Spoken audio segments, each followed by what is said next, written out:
Hi, I'm Alicia, and I'm Marcy. this is Making Sense of Problems. So for our lower level math problem, we just did one with water balloons, and it states, Sarah needs to fill up water balloons for her birthday party. She is holding the water balloons in 3 separate 1-gallon buckets. Each bucket can hold 15 water balloons. How many water balloons can Sarah fill up? So she has the option of 30, 45, 50, or 15. Because she has 3 separate 1-gallon buckets and they can only hold 15, you just have to take 15 times 3, which is 45. So therefore your answer would be B. For our higher level math problem, we said Hannah needs to fill up 350 water balloons for her birthday party. She only has 4 1-gallon buckets to place the water balloons in. What is the most amount of water balloons each bucket needs to hold, so that way all 350 balloons are in the 4 buckets? The options are 87 water balloons, 88 water balloons, 50 water balloons, and 55 water balloons.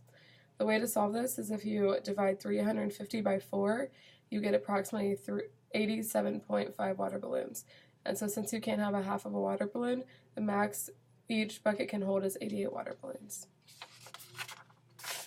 So what is MP1? Mathematical practice 1 is making sense of problems and persevering through them. Students start by explaining to themselves the meaning of a problem and looking for entry points to its solution. Form a meaning of the solution and plan a solution pathway rather than simply jumping into a solution attempt. Students might rely on using concrete objects or pictures to help conceptualize and solve a problem. Mathematically proficient students check their answers to problems using a different method, and they continually ask themselves, does this make sense? A helpful tool that we found is using Cube, and there's this little poster. Teachers can use this in any level classroom to hang up as a poster so students can use it as a reference. Cube stands for circle important information, underline the question, box the word not, and eliminate unnecessary information.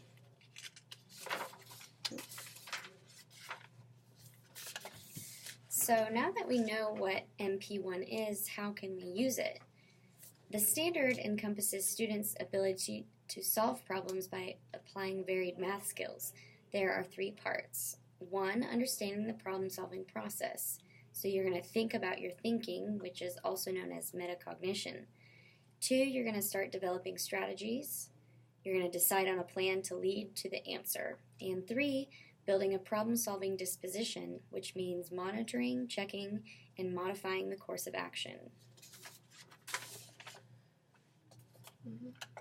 The graphic organizer that we have used is called STAR strategy, and there's 4 steps to it. The first step is search the word problem. The second step is to translate the problem. The third step is to answer the problem, and the fourth step is to review the solution.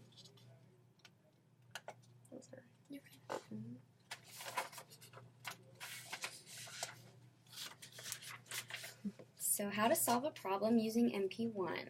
You're going to need activities and discussions that focus on how and why students chose a certain strategy.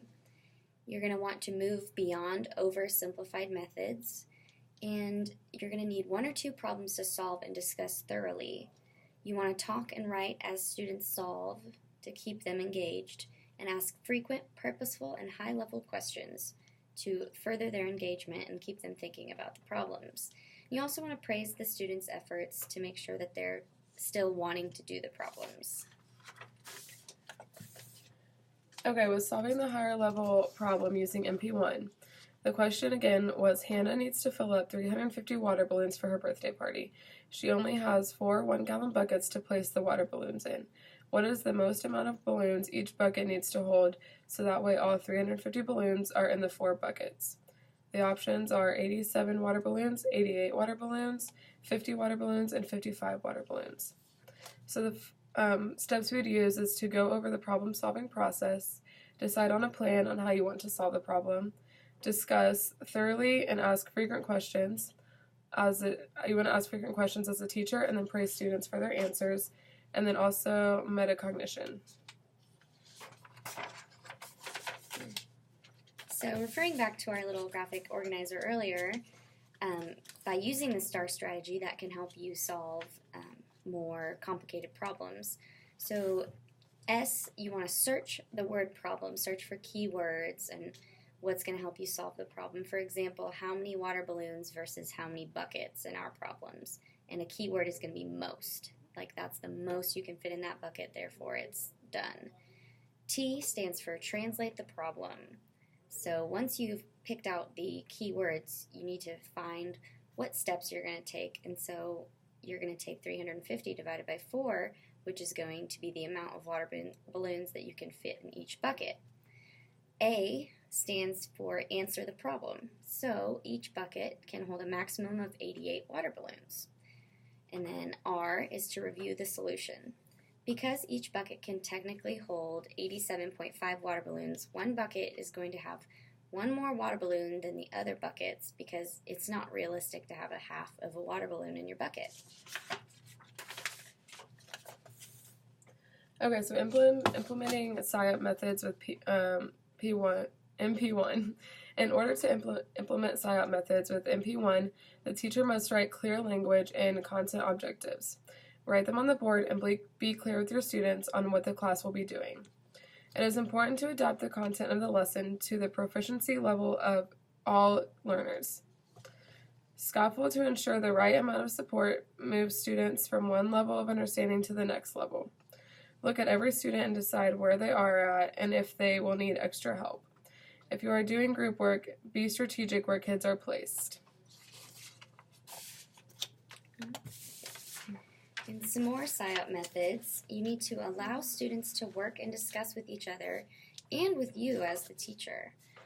Differentiate with small groups and whole groups. You need to provide hands-on manipulatives. In this case, let the students see one water balloon. This is a great tool for all types of learners, and it puts problems into real-life perspective. You need to engage your students 90 to 100% of the time, and you need to allow them to do the experiments themselves in group work and applying the knowledge to harder problems and examples.